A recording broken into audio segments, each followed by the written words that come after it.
Hello, everybody. Thank you for being here. That's the important place to start. I really wanted to echo Curtis's comment.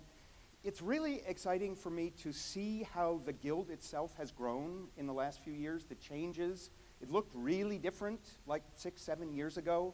And I think it's sort of a metaphor for what is the most promising thing happening in our field, which is this proliferation of organizations that identify around this notion of community arts coming together. In fact, a big trend, I guess I would say, in the country is the high art organizations beginning to reach down for their revitalization towards the grassroots, toward new relationships with community arts, and community arts organizations muscling up, discovering what it is they know that is so powerful, and it's kind of reaching toward a middle where there's going to be new kinds of conversations.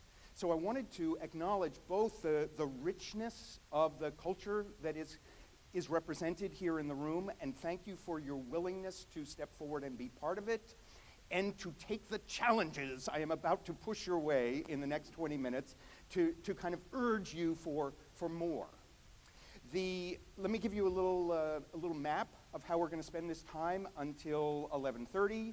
I'm going to talk for about 25 minutes, and then I'm going to invite 3 colleagues up to respond, to share their own thoughts about our main topic. And I'll facilitate. We may have a bit of a conversation, and I hope we won't run out of time for you to add some questions, which is what those note cards on your chair are. As questions arise, or as things you want to extend or challenge come up, when we get to the sort of let's gather questions part, wave them in the air, and one of the Guild staff will come and pick it up and bring it up to us up here. And then we'll end with enough time for a few announcements about the rest of our day. I go to a lot of conferences, and so I can mirror back to you a little bit about this conference. You should know, you don't dress as well as the symphony orchestra people, but you sure dress better than the theater people. I was in a meeting yesterday. During lunch, so I didn't get to witness your behavior around free food. But each conference kind of has a very distinctive relationship to free food. In fact, there's something I've learned in many years of leading workshops where artists from all 4 art forms are in the room all day. And invariably, at some point, you end up with the theater people in one corner and the dance people in another corner and the musicians over here and the visual artists here. An entirely predictable pattern. Who gets to the free lunch food first? All right, we're going to have a vote. We're going to see what you think, and it's an entirely predictable pattern. Everybody has to vote once. All those who think it is the theater people, raise your hand. Those people have a theater background. All those who think it's the dance people, hands. Whoa. Nobody with the courage to vote dance, one dance person. All those who think it's the music people, raise a preponderance. Well, look who we're dealing with here. All those who think it's the visual artists, an intrepid few. All right, well, here are is the data collected over years of observation. The last to get to the food table are the theater people. Yeah, they are so much more interested in themselves over there in the corner for those first few minutes. The first to arrive to the food table are the dance people. Wait, not so fast. No celebrating yet, because they may get there first, but before those hands actually hit a sandwich, a lifetime of food issues kicks in. During which pause, in slips low brass. So it is low brass players and the musicians who get there first, quite predictably. I can give you a little bit more observation about you as a body of colleagues. I noticed yesterday the nodding quotient is very high. This is something that speakers pay a lot of attention to, and for a preponderantly music-based group, extremely high. I mean, in most music things, very little nodding goes on. Very cautious with the neck. Theater people, it's like a workout. you know, like some kind of religious festival of agreement. But there's a lot of nodding that happens here, which I interpret to say two things that I find true about this group. Number one, the kind of innate enthusiasm, which etymologically means filled with the divine. That's innate, it's just a feeling in this group and in this room. And second, the high quality of empathy. That's a really distinct feature here, and especially important both for the topic we're going to address today, but for the potential that is represented in the Guild. The fact that you have, as in very few other organizations, you know, 100-and-something-year-old organization representative sitting next to someone in a small community arts organization. What the purpose of this chunk of time of your morning is to encourage not just sitting side by side, but actually exchanging in a way that enables you to both change as a result of that dialogue. What is the exchange that can happen between different sectors in our field that is more than polite, that is more than just, that's interesting that you do things like that, but in fact is practice changing, that takes what has been learned by 30 years of painting murals in a community and changes the way a community music school thinks about its responsibility and its work. And conversely, that you can have you know, a venerated or a brand new El Sistema program in exchange with a longtime community arts school to understand what is it that each knows that can make the practice get better so that we can actually raise the potency, increase the voice of this sector that is rising fast in our ecosystem. So in terms of encouraging that kind of conversation, I want to make one point first about the kind of inner climate that we bring to that opportunity. The sitting next to, being a professional, being polite, you know, all of that is well and good. And it takes something more to really go for a conversation that cuts down to the level at which you're really hearing, where empathy goes past just our professional relationships into, here's what I care about and what do you know that actually will take me further. I want to start with a story I like to tell it quite often because it's the smartest thing I ever said. So I say this story very often. And it was the worst moment in my professional career.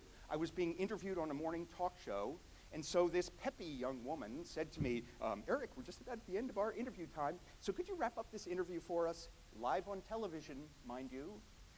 Eric, could you wrap it up for us by giving us just a very quick and clear distinction between art and entertainment?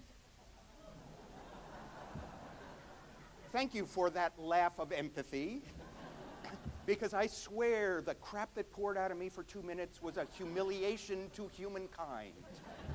I had no idea, so actually the one thing I clung to is I remembered irrelevantly that someone had once said to me, if you're ever dying on live television, just don't stop talking because then they can't turn it into sound bites that will haunt you for the rest of your life. So I just kept talking, endless, unbroken sentences of meaningless blather to endure this horrible time, after which I said, okay, let me get clear on what the distinction is. And here's the distinction I came to, which is that what distinguishes entertainment, which is, please God, not opposed to the arts, is that entertainment happens within what we already know. Whatever our reaction, underneath it, entertainment confirms. It says, yep, the world is the way you think it is. And that feels great. Man, I'll pay serious money to have highly skilled people confirm my sense of the world. What distinguishes art is that it happens outside of what we already know. Inherent in the artistic experience is this amazing human capacity to expand our sense of the way the world is or might be. The art lies in that opening up of possibility. That lies in those verbs, not in the nouns we're paying attention to.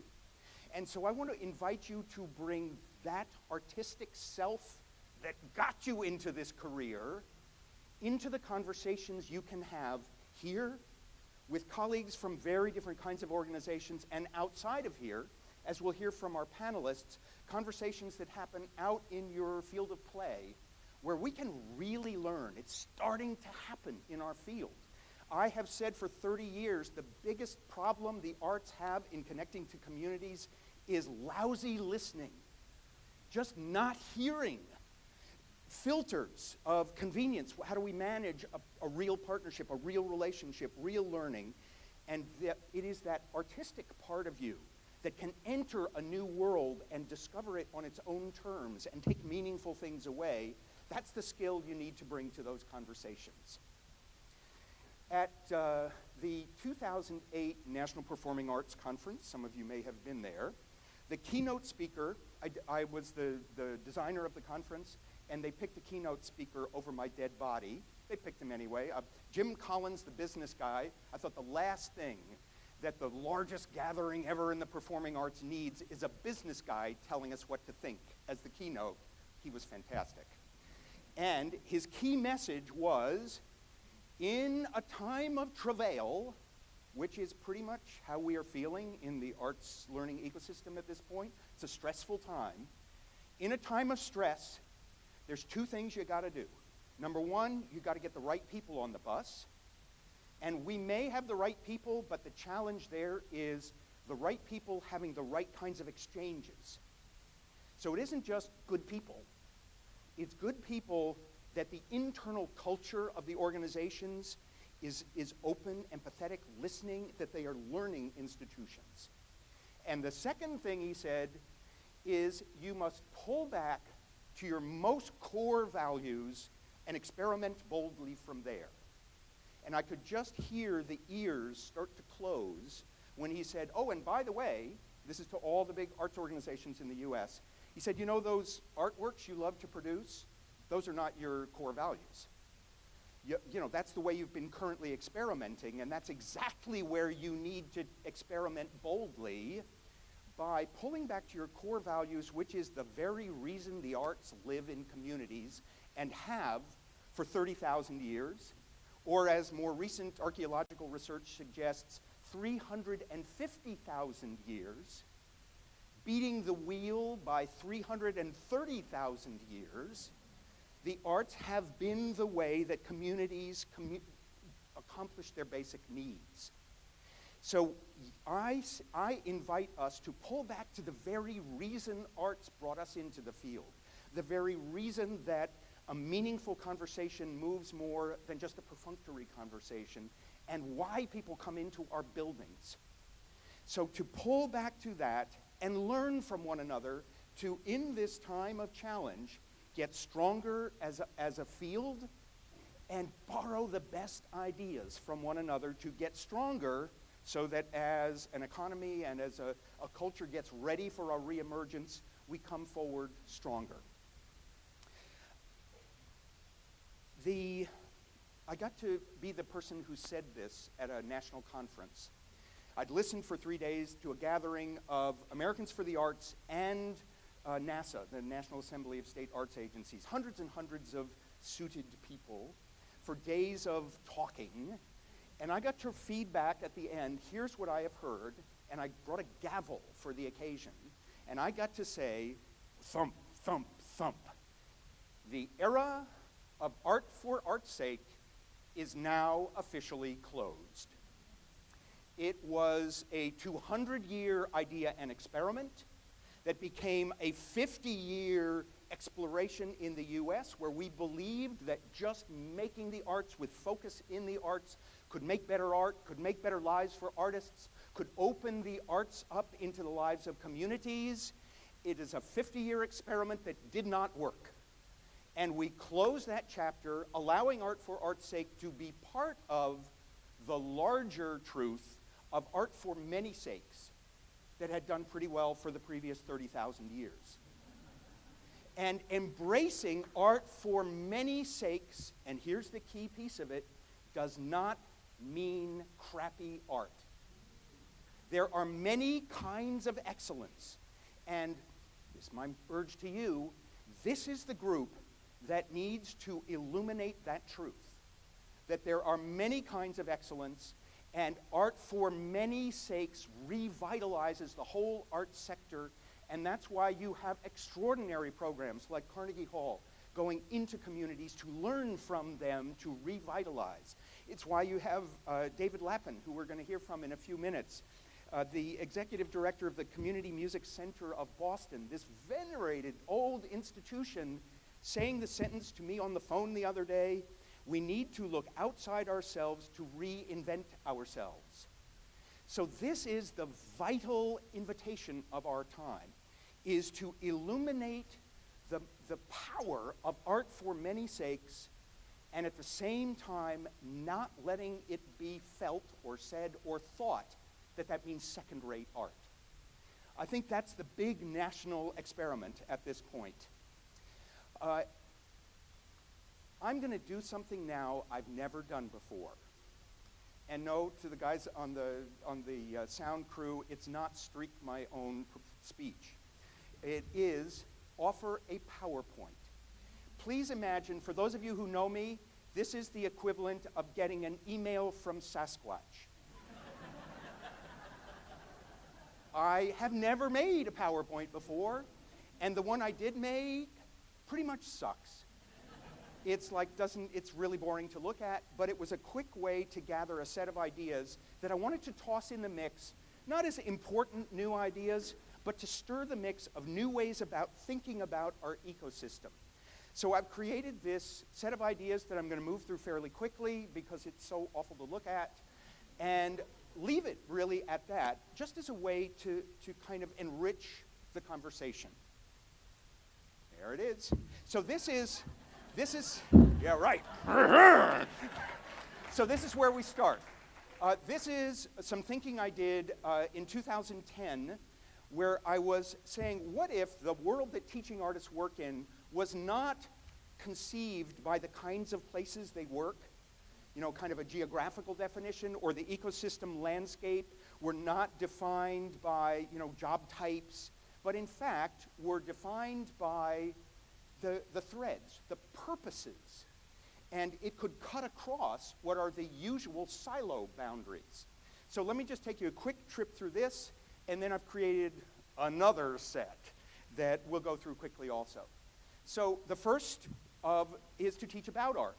Old, long history, those are some examples in each case, is arts appreciation, to teach people about art.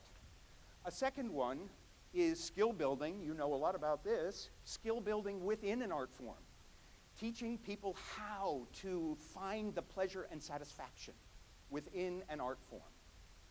And aesthetic development, aesthetic education, my background, but it's also the ways in which people can, without having to spend a lot of years playing an instrument, go inside that music and get the power of what it's got to offer us. Arts integration, probably the biggest experiment going on in US arts education, and just my own little footnote, it's essential, in my view, that we consider arts integration as a dual endeavor, that by bringing arts and other subject areas together, they both go further. That is what avoids the instrumentalism of art used as a handmaiden for boring curriculum. That this is the only generative way for us to win in this experiment. There's many good examples, there's many bad examples, and as a field, I think we have to keep our eye on that prize. Community arts, I wrote this 2 years ago, and I've learned a lot more since then, and the next set of slides is looking into the community arts field a little bit more intensively. How was that? And then the last one was extensions, using the power of the arts in other fields to open up what's possible. One of our guests here today is Alexa Miller, who's leading the work of learning in museums, opening up medical education. And she's actually taking what we know as arts educators and not compromising it, but letting it explode what becomes possible in diagnosis programs. In other words, making doctors able to make more accurate medical diagnoses because of what they can do when standing in front of a painting, literally art saving lives. Okay, so there's those 6. Now here's the new 7. that where I tried, and I want to move through this really fast because I'm not confident of it. It just kind of blurped out the other day. And again, it's just offered as a kind of stirring the pot a little. So this is 7 different kinds of purposes in community arts. The first, very familiar, is to teach the arts, foster interest in the arts. And you will notice these are, of course, not extricable goals. In fact, you'll probably identify that your organization achieves 6 to 7 of the 7. But it's as a way of thinking, who are our colleagues and what are the kinds of conversations I need to have to learn? To develop careers in the arts, long histories of ways we can take people, communities, in the funneling process to careers in the arts. Third, to beautify, to make compelling artworks. In some of these examples, I had a lot of trouble figuring out where to put the examples because they could have fit in 3 or 4 of the different bullet points. But the idea is to have art be powerful as a contribution to a community. To foster ties among people, to create new community. This is where you have so many incredible kinds of organizations, like Ballet Folklorico and others that you know here, where actually it is a community building activity to be learning and engaged in the arts. Then to engage youth development. This is my own work in El Sistema, which has become my latest fascination. I think part of its power is that it unabashedly promotes itself as a youth development program completely equal with its musical identity. And we have many programs that are really beginning to partner with the youth development world, and boy, do we need to deepen those conversations because together we become unstoppable. Make those conversations happen in your local community. Anyone who's on the youth development track at all, those conversations with the youth development people in your community, essential next conversations. To raise awareness of issues, this is the social justice movement, alive and well and important. And if you happen to have gone to Zuccotti Park like I did, the quality isn't so good, but the enthusiasm is very reminiscent of a thread that has really never gone away.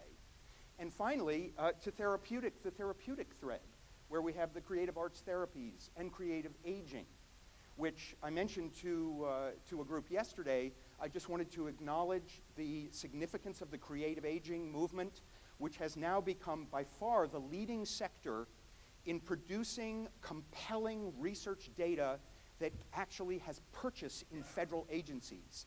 They are our leaders for actually cracking that door and opening up funding from Health and Human Services because of the work they've done for the last decade. I think we can now leave our PowerPoint life. Yes, there, yeah, right. There we go. So I want to close before I bring our, yeah, it doesn't deserve it, thank you. So the notion that I'm going to bring our panelists up in a moment to open up and to have a further conversation is about how do we have these conversations both across the silos within our sector. What conversation could you have while you're here? What conversation do you need to have, want to have? Who don't you get to talk to back home? And number 2, what do we learn from what are the processes of having those conversations? And what about the conversations outside our field, where in fact we're talking to youth development? That's actually our field. What about the medical community? How do we have those cross-sector conversations? Because as Jim Collins challenged us, experiment boldly from your greatest core values. We can bring those into dialogue, discovery dialogue, and become a more powerful idea. I've asked one of our speakers, Andrea, to talk a little bit about collective impact, which some of you may know. It's an idea of multiple organizations in a community committing to a social goal, not just arts organizations. In fact, arts organizations have largely not been involved in collective impact initiatives, but choosing a goal that people in that community care desperately about, some intractable problem, and together aligning their energies to make that problem change? And there's very clear steps. And Andrea is kind of on the front end of trying to nurture a collective impact conversation. So just before I bring the panel up, I wanted to tell one more personal story. A couple of years ago, I became clear it was time for me to take a sabbatical. A very expensive proposition for a freelancer. And it was because I found myself saying the same stuff too much and bashing my head against the same walls and sitting at home and feeling discouraged that the movement was so slow and sometimes was in reverse. And my promise to myself was, I'm only coming back when I understand what the point is, what the message is, what I care enough about. It took 2 years. And one of the things I carried throughout it was this thought from David Bohm, the 20th century physicist, who said, anytime you see seeming polarities, look for the greater truth that contains them both. And that has been a guide for why I came back. When I see polarities, like a 104-year-old community music school and a 2-year-old hip-hop school in the same town, what is the greater truth that contains them both? I want to have that conversation. And I want to change the conditions inside the people in both sides so they can really have that conversation and they can become partners in changing the status quo so that the next generation doesn't have to beat its head against the same wall as fervently as I did for a lot of decades. So it is this notion of fostering dialogues of change and experiments. So it isn't just yak fests, but it's actual experimentation based on what is learned, what is felt, what is intuited, so that we become experimenters in change with colleagues. Not just experiments of convenience and collaboration. Oh, well, you do that and I'll do this and that'll be convenient. But, you know, I often think partnerships are of 3 kinds that conveniently match up with blind dating, steady dating, and marriage. And for a long time in arts learning, we've settled for blind dating relationships with partners. You both show up, you do some stuff, nothing really serious happens, nobody gets hurt. Steady dating, where you begin to hang out in one another's lives and houses, you begin to know one another more, you can do a lot of different stuff together. And then there's marriage, where you actually change the way you do business. You actually create a new vocabulary together. And there's a whole different set of possibilities at that point that we can give birth to.